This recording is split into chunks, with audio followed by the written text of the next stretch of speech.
கிறிஸ்துவுக்குள் பிரியமானவர்களே, இந்த ஏப்ரல் மாதத்திலே உங்களை சந்திப்பதிலே நான் மிகுந்த சந்தோஷம் அடைகிறேன். 3 மாதங்களை ஆண்டவர் அற்புதமாய் நம்மை நடத்தினார். இந்த ஏப்ரல் மாதத்திலே கூட நல்ல ஒரு வார்த்தையை ஆண்டவர் வாக்குத்தத்தமாய் நமக்கு தந்திருக்கிறார். அதை நான் உங்களுக்காய் வாசிக்க விரும்புகிறேன். 1 சாமுவேலின் புஸ்தகம் 15ஆம் அதிகாரம் 29வது வசனம் இப்படி சொல்லப்பட்டிருக்கிறது.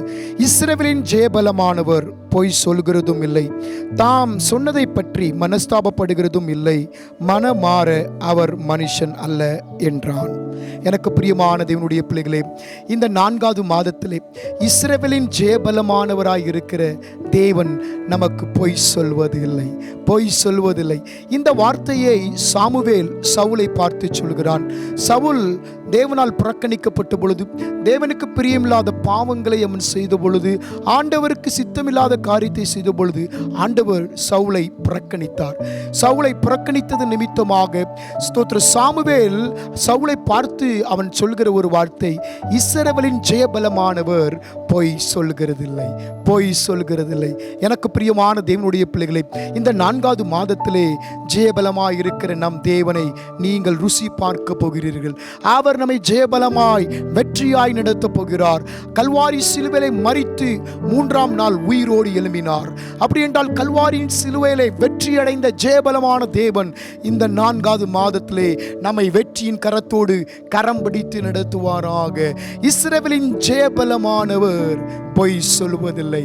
அவர் ஒரு மனிதன் அல்ல பொய் சொல்வதற்கு. நாம் வாழ்கிற இந்த பூமியிலே மனிதனாய் இருக்கிற சுவாசிக்கிற மனிதர்கள் பொய் சொல்வார்கள். ஆனால் நம் தேவன் பொய் சொல்வதில்லை. அப்படி என்றால் அவர் உண்மை உள்ள தேவனாய் இருக்கிறார், உண்மை உள்ள தேவனாய் இருக்கிறார். ஸ்தோத்திரம். வேதத்திலே ஸ்தோத்திரம் நாம் வாசிக்கிறோம். சங்கீதம் 89ஆம் சங்கீதம் 35வது வசனம் இப்படி சொல்லப்பட்டிருக்கிறது. ஸ்தோத்திரம். தாவீதை குறித்து தேவன் சொல்கிற வார்த்தை அங்கு ஸ்தோத்திரம் உச்சரிக்கப்பட்டிருக்கிறது. தாவீதுக்கு நான் பொய் சொல்லேன், தாவீதுக்கு நான் பொய் சொல்லேன். அப்படி என்றால் தாவீதுக்கு அவர் பொய் சொல்லாதபடி உண்மை உள்ள தேவனாக வழி நடத்தினார்.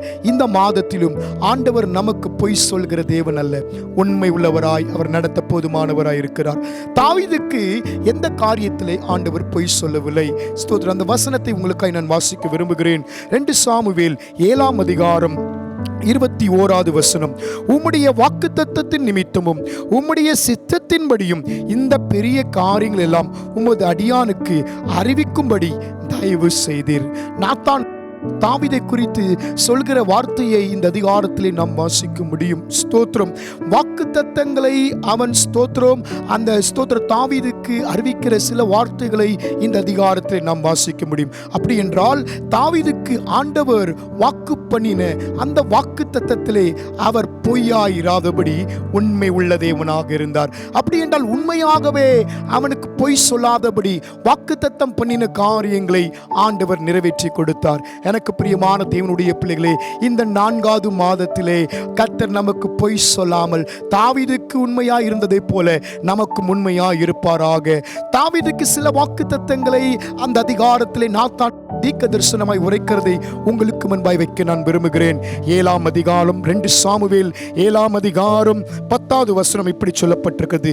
நியாயக்கேட்டின் மக்களால் இனி சிறுமைப்படாமலும் இருக்கிறபடி அவர்களை நாட்டினேன். உன்னுடைய எல்லா சத்துருக்களுக்கு உன்னை நீங்களாக்கி இளைப்பாற பண்ணுவேன். முதலாவது சத்துருக்களுக்கு முன்பாக ஸ்தோத்திரம் சிறுமைப்படாதபடி ஸ்தோத்திரம் ஸ்தோத்திரம் சத்துருக்களுக்கு முன்பாக எழும்பி நிமிர்ந்து நிற்கும்படி கர்த்தர் வாக்கு பண்ணினார். அதே போல தாவீதை ஆண்டவர் எழும்பி நிற்க பண்ணினார். 2வது உங்களுக்காய் நான் வாசிக்கிறேன். அதில் 12வது வசனம் சொல்லப்பட்டிருக்கிறது.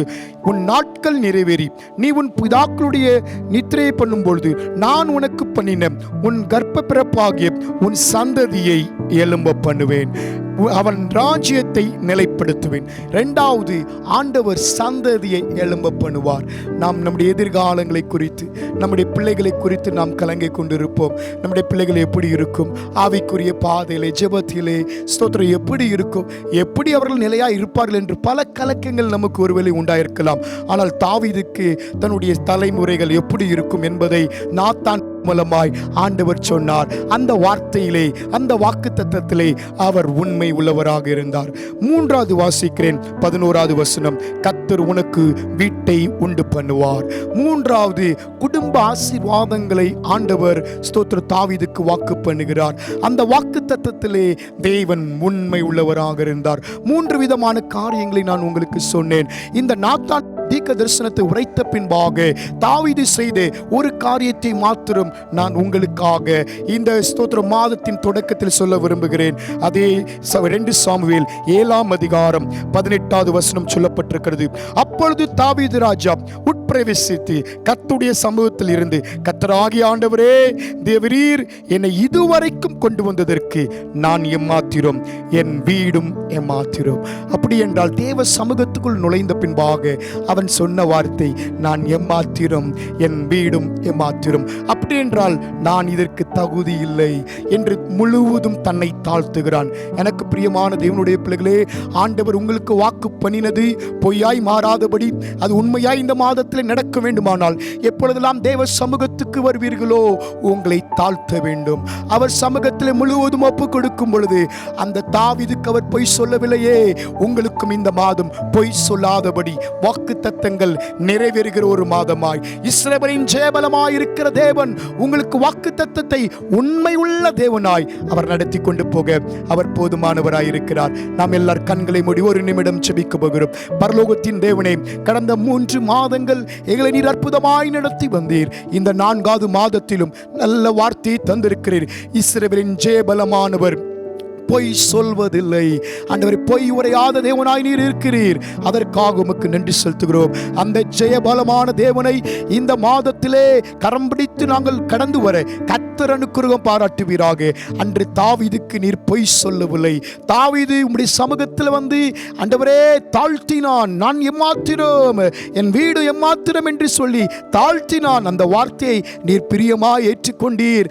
அவனுக்கு வாக்கு பண்ணினதை நீர் நிறைவேற்றி கொடுத்தீர். ஆண்டவரே, இந்த 4வது மாதம் வாக்கு தத்தங்களை நீர் நிறைவேற பண்ண போகிறீர். அந்த வாக்கு தத்தங்கள் பொய்யாய் மாறாதபடி அது உண்மையாய் நடக்க போகிற தயவுக்காக உமக்கு நன்றி செலுத்துகிறோம். உம்முடைய கரம் கூட இருக்கட்டும். ஆசீர்வதிங்க. இயேசுவின் நாமத்தில் ஜெபிக்கிறேன் நல்ல பிதாவே, ஆமென். கிறிஸ்துவுக்குள் பிரியமானவர்களே, இந்த 4வது மாதம் அந்த ஜெயபலமான தேவனை நீங்கள் ருசி பார்ப்பீர்கள். உங்களை ஜெயமாய் இந்த 4வது மாதத்திலே அவர் நடத்துவாராக. கர்த்தர் உங்களை ஆசீர்வதிப்பாராக.